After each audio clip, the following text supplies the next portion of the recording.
I got my first tattoo back in 2015. I had been out of ministry for a while, and God in His grace allowed me to get back into ministry. And so I tattooed on the calf of my leg my life verse, Acts 20:24. It basically says, "My life testifies to God's grace." I had a college student ask me one time if the Bible says anything about getting tattoos, and I told him that there is a verse in the Old Testament book of Leviticus that some people think applies to tattoos because it talks about not putting marks on your body. But really that verse is about pagan worship. And besides, there's so many details and laws in the Old Testament that we are not bound by today, so I don't believe that has anything to do with tattoos. I did tell him that there is one verse in the Bible that specifically applied to his situation. Honor your father and mother. I figure if he's living at home on their dime, he needs to do what they want when it comes to tattoos. Well, I've decided it's time to get another tattoo. Not a big one, but it has big significance.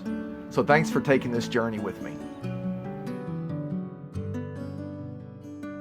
All right, so here we are at Artistic Body Tattoos. This is my new friend Chris, and he's gonna fix me up in just a minute here. So Chris is getting things set up here. I'm just gonna go ahead and let you know what I've got on my mind.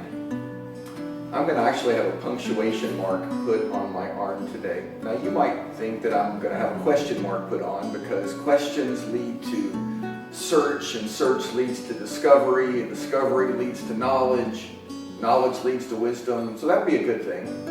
Or maybe you think I'm going to put an exclamation point on my arm because exclamation points make you think of passion and excitement and enthusiasm. But that's not what I'm going to do either. I'm actually going to put a semicolon on my arm today. Because when you see a semicolon in a sentence, you know that the sentence isn't finished yet. And I think about our life sometimes and how we can get to a point in our lives, maybe it's the lowest point in life, maybe it's our biggest failure, it's our deepest regret. And we just reach a point where we think we can't go on. And we are ready to put a period on our sentence because we think it's all over. But what I've learned through the power of the gospel is that it's like God puts a semicolon there and then He says, you know what, there is still more to be written. There are still things left to be said. And that's the power, that's the good news of Christ.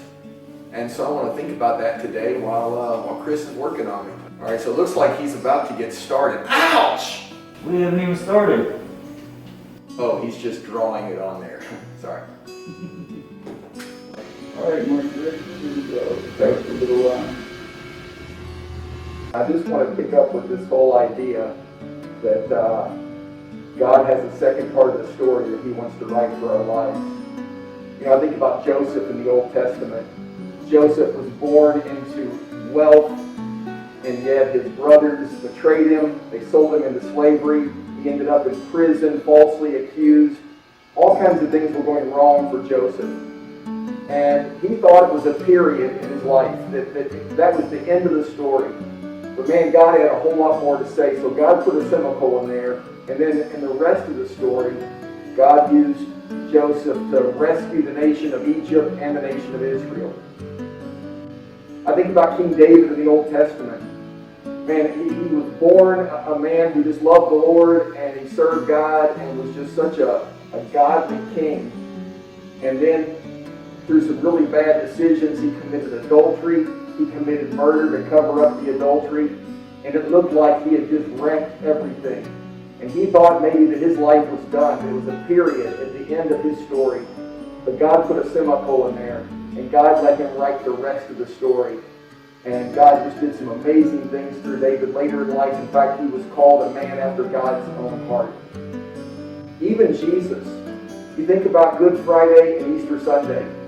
On Good Friday, when Jesus was nailed to the cross, when the enemies thought they had won, his followers thought it was all over. They thought it was a period for sure.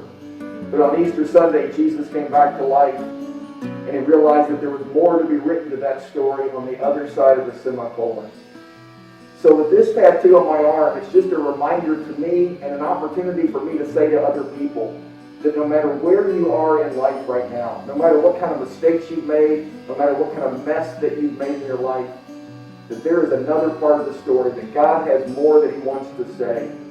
And so His story in your life is not over. That's the power of the gospel, and that's the good news that we share throughout our lives. There you go.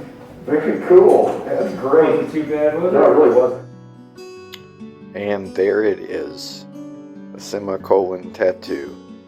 There is still more of the story to be written.